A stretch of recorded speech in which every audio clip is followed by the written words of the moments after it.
Hey, folks, it's Nate. It's time I got back to the drawing board, and tonight we're back with another chapter, in fact, the penultimate chapter of Hirohiko Araki's Manga in Theory and Practice.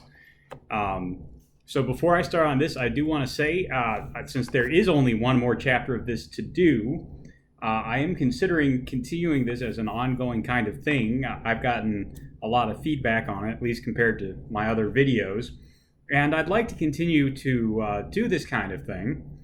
I enjoy talking about books on a wide variety of subjects, but given the nature of this channel, I think we would continue to focus on books about creating and building manga or comics or other kinds of stories. If there's anything you'd like to see me talk about in a book club, by all means, drop that name of that book down in the comments below. I don't have any real ideas right now, but I'll try and go out and find some, I think, starting this week. But there's still another chapter after this, so I have a little time. With that said, let's go ahead and look at tonight's chapter. We are into implementation. We're done with the major tent poles and the themes and the broad strokes of theory. This is the process as Araki goes through it. This chapter is on the process in general terms. Araki tells us what he generally does and shows us a couple of pages. The next chapter is Araki walking us through the process of creating a one-shot. So he starts off with how to find ideas and create panel layouts. He talks about where ideas are found. He keeps note cards. Then he does some work in his sketchbook. He makes a script. He does the panel layouts. He does the final pages. That's pretty typical. If you've read anything about how comic artists typically put together their work, that's the way it usually goes. So to narrow it down, he talks about finding ideas, and he says, you can find ideas by taking interest in other viewpoints. He says, Araki says, I keep the practice of always writing down the things around me that pique my interest, but I don't write them down then and there. Waiting sometimes means that I forget the thing that interested me, but that doesn't bother me. Anything that I would forget after a short span of time must not have been that interesting. He writes down things he likes, but not just why he liked them. He analyzes them for the parts that he liked and why he liked them. That's very important. If you want to capture something similar and still provoke that same kind of reaction, you need to have that kind of detail and analysis. He writes down opinions contrary to his own, things that made him doubt what he previously held to be true, people he doesn't understand. And he emphasizes that rather than shut out opinions and occurrences that run counter to your own understanding, try to be more analytical about them. Again, this is very similar to before. That kind of analysis may not change what you think in response, but it will help you to better present them as you tell stories, which is very important. It gives that verisimilitude, that feeling of real life appearing in a story. Finally, Araki concludes by pointing out that ideas are limitless. He doesn't think creators ever run out of ideas, but a creator's curiosity can run out, and then your ideas stop coming. So after ideas, he goes on to meeting with your editors. That is a very manga part of the process. You should always have a group of people you trust who give you feedback, that give you suggestions and help you improve, who edit your work for quality. But the idea that at the when you just have the seed of idea and a few notes like what you see here on this page, and this is all the notes he says he would take into a meeting with his editor, that you then immediately have to sit down and discuss the saleability, the appropriateness, and the depth of your ideas is very much a part of the business of manga, which again is what Araki has said he's deliberately trying to address. So this step may not be a part of your creative process right here. Now you might create a full beat outline, and this may be a third or a quarter of your beat outline, and you may take that to discuss with a writer's group or something like that. But taking just the barest bones, the seed of an idea, and workshopping it, I'm honestly not sure how much value you get out of that if you're not writing with a specific publication in mind. I think this is something that manga authors do because they generally do only work for one magazine or publication at a time, and they do really need to narrow down the focus and the scope and make sure they're not stepping on the toes of anything else that's currently being published in that publication.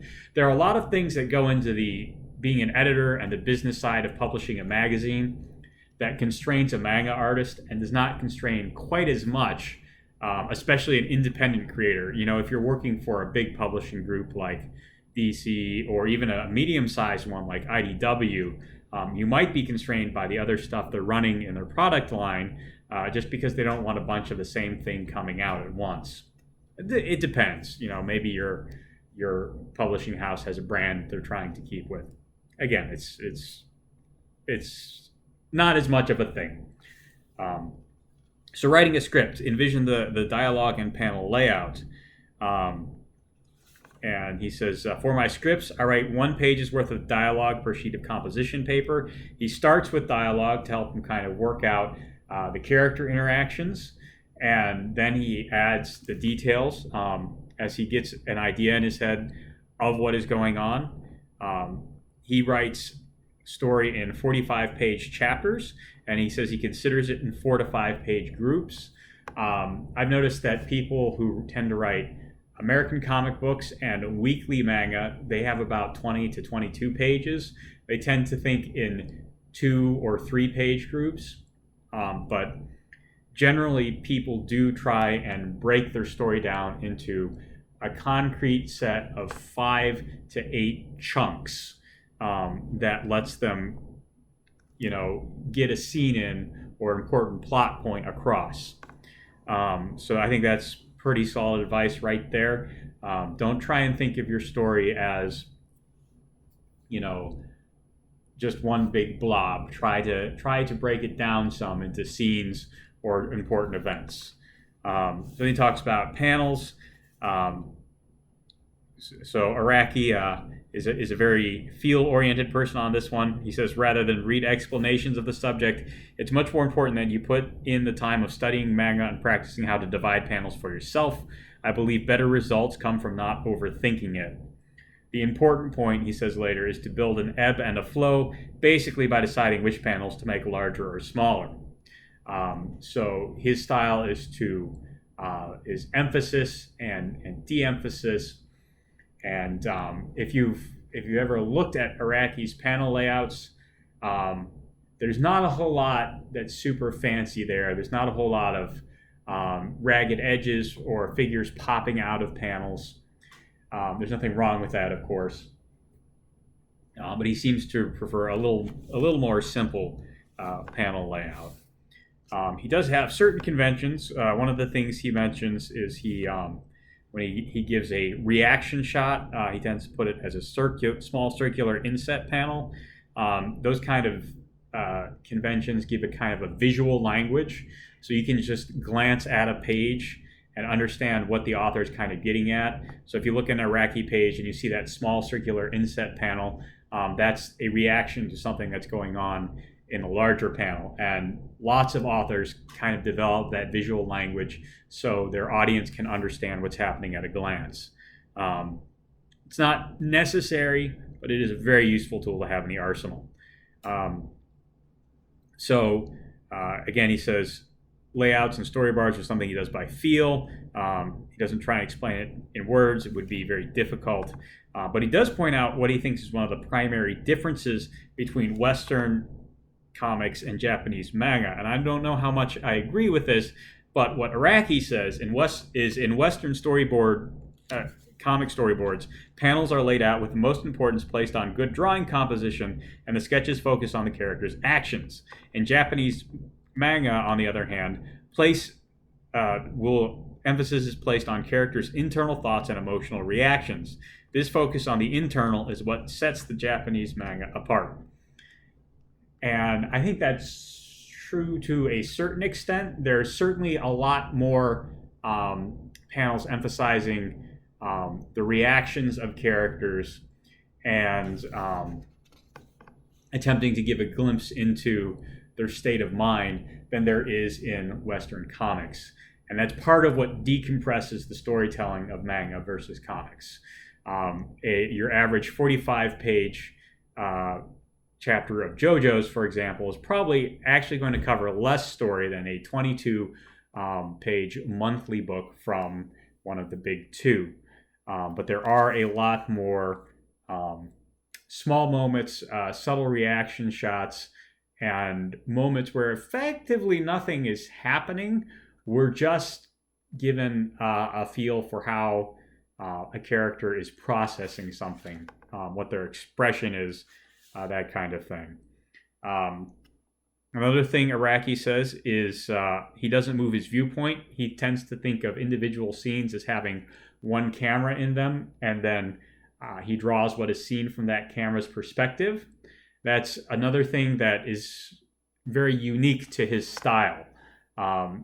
And in order to kind of compensate for that, that's where those really bizarre poses come from. They add the dynamism and the action that you would normally get from an unorthodox camera angle or jumping around very quickly in a fight scene, which happens in both Western comics and in a lot of manga.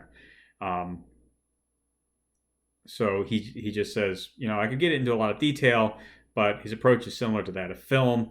I think of the point of view as being a motion picture camera that largely remains in one place. Again, that's a personal stylistic choice. Not a lot of people are going to want to try and emulate that. I wouldn't encourage you to try and emulate that. Honestly, I think it works for Araki because he tries to build a lot of suspense and tension into his storytelling. And to do that, having something static and a lot of small changes for the viewer to obsess over is helpful. It's not helpful for all kinds of storytelling. What is some helpful advice is what he kind of ends on, which is forget what you draw. Once the final art is finished, Araki says, after sketching, penciling, inking, and, if applicable, coloring, I deliver the pages to my editor because I value the feeling of a live performance. I don't correct minor errors. That moment I deliver the manuscripts, I feel a sense of achievement, but I always maintain the stance that I must forget what I've drawn. I don't dwell on the past. Even when I think to myself, I really made something great this time, I make myself forget that feeling because I believe that if I let myself feel that I've created a masterpiece, I'll stop getting ideas to create anything. For that same reason, whenever others compliment me, I never take it to heart. Only children grow through praise. It's the mistakes and failures that provide me hints for where I need to go next and that allow me to keep drawing. I think that's a really great attitude to have. Some artists are dismissive of all past work, including that of other artists. I don't think that's a good idea. I think it is a good idea not to get too hung up on what you've already done, because it does kind of indicate that you're not growing anymore. Finally, we have the 2 pages that Araki kind of discusses in his examples laid out here. You can see some of these small circular inset shots, and they are, again, very focused on the character's face or a part of the character's face. And you can see also, he gave the sketches and layouts for these panels. And you can look those over in more detail as you look at the book. I do think it is a very interesting case study of how he sets out a page. I don't know, again, given the idiosyncrasies of Araki's style and how finely tuned it is to his own art and his own kind of storytelling over the years and years he's been perfecting it. I don't know how much you can really glean from that for your own style, but he does give some good general advice in that chapter. And I think chapter implementation example 2, where he talks about his one shot, and that we'll look at next week, is a much better general lesson. And we'll also cover the conclusion next week. So I hope you enjoyed that. Let me know if you had any thoughts down in the comment box down below. There's a like button and a subscribe button down there as well. Use them as you see fit, and I'll talk to you later.